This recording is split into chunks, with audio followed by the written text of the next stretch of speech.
Ісусу, хвала Ісусу, хвала Ісусу, і свята вода. Хвала Ісусу, хвала Ісусу, хвала Ісусу, і свята вода.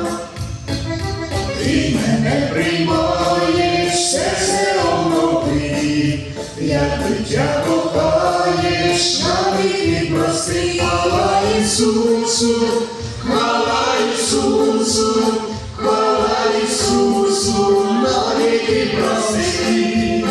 Хвала Ісусу, хвала Ісусу, хвала Ісусу, навіки прости. Я з тобою небі буду царювати, бо твоя є милість, твоя благодать. Хвала Ісусу, хвала Ісусу, хвала Ісусу, твоя благодать. Хвала Ісусу, хвала Ісусу, хвала Ісусу, твоя благодать.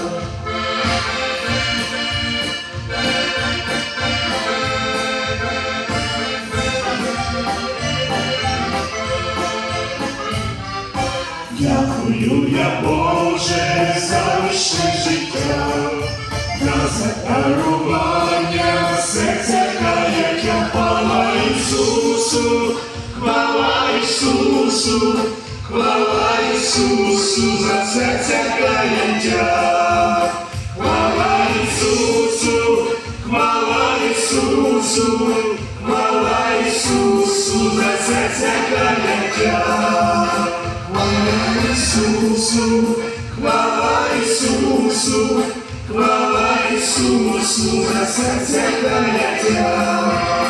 Хвала Ісусу, хвала Ісусу, хвала Ісусу, за серця каяття.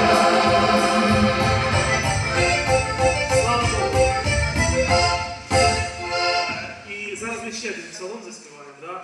І, до речі, я забув сказати перед цим псалом, це авторські псалми брата Вадима. Ми буквально за пару днів їх розучили і слава Господу. І наступний псалом теж його авторський, ми тут тільки будемо трошечки підспівувати.